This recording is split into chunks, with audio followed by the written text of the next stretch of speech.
Hello and welcome to Perspectives on the Voice of America. I'm Dimyake Mwakalielye. The race for the U.S. presidency is in full swing, with candidates focusing on foreign policy. Illinois Senator Barack Obama's recent overseas trip was a media smash, but has opened the candidate up to criticism from his opponent, Arizona Senator John McCain. U.S. presidential hopeful Barack Obama defended his current international travels Saturday, saying answers to America's problems could lie in working with his allies overseas. Obama made the comments after a meeting with British Prime Minister Gordon Brown, in which they discussed strengthening the relationship between the two countries.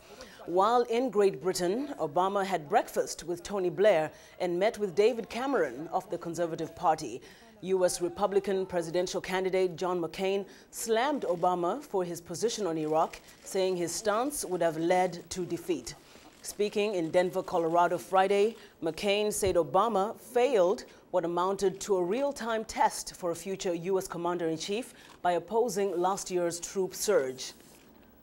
The race for the White House is omnipresent on the nation's airwaves and in newspapers. And because the contest is historic, with the expected nomination of Senator Barack Obama as the Democrats' party's candidate, the whole world is watching.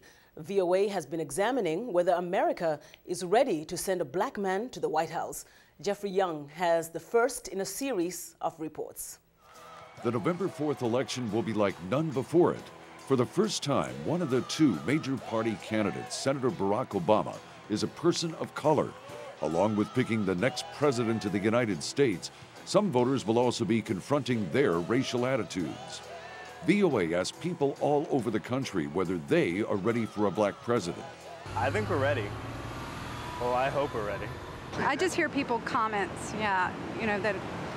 that'll be the day when we have a black man running our country, yeah. I'm not sure. I'm really not sure. Political analysts are also expressing their views. Professor Larry Sabato at the University of Virginia says Obama's skin color will be an unavoidable factor come November. Let's not be naive. There is still some racial prejudice, and it isn't just in the South or the border states. I think that it's a real problem for Obama, and it's one that's tough for him to address. The more he talks about race, the more people will think about it. And yet, if it's unaddressed, it could be an even bigger problem. Barack Obama's expected nomination will break a huge barrier, but he is not the first black person to bid for the White House. In 1972, New York Democratic Congresswoman Shirley Chisholm sought but did not get her party's nomination.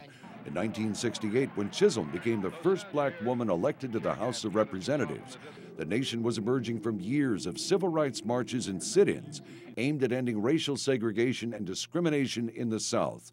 All that culminated in April 1968 with the assassination of civil rights leader Dr. Martin Luther King Jr.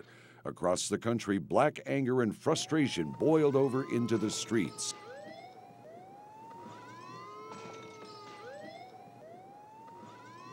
"16 years later, Jesse Jackson campaigned for the 1984 Democratic presidential nomination. He drew some 3.5 million votes in the party's primaries. In his second unsuccessful bid in 1988, he won double that number. Barack Obama is presenting himself as a different kind of candidate, says Thomas Mann with the research group, the Brookings Institution in Washington. Obama represents a newer generation minority candidate. He's not out of the civil rights generation. He's not confrontational. He's not running as an African American. He's running as Barack Obama. Obama's campaign has attracted white, Latino, and Asian American supporters along with African Americans. It has energized young people to a degree not seen since the voting age was lowered to 18 in 1972. On the surface, one could assume that Obama's broad-based support and poll numbers will serve him well on Election Day. But researcher Veshler Weaver at the University of Virginia says there is a caveat. She says that in previous elections, black candidates have been handed an unpleasant surprise. I think a lot of that does have to do with people getting into the voting booth and doing one thing and coming out and saying they did another. And that a non-trivial portion of that is probably due to a racially biased response. In 1982, Los Angeles Mayor Tom Bradley's exit polls in the California governor's race had him ahead, but when the votes were counted, he lost.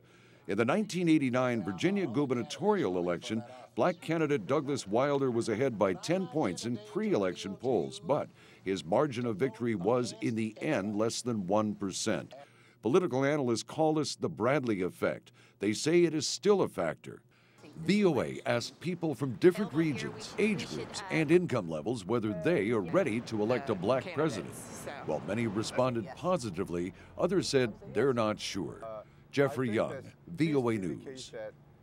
And that's it for today. Until tomorrow, I'm Dimyake Mwakalialie for the Voice of America.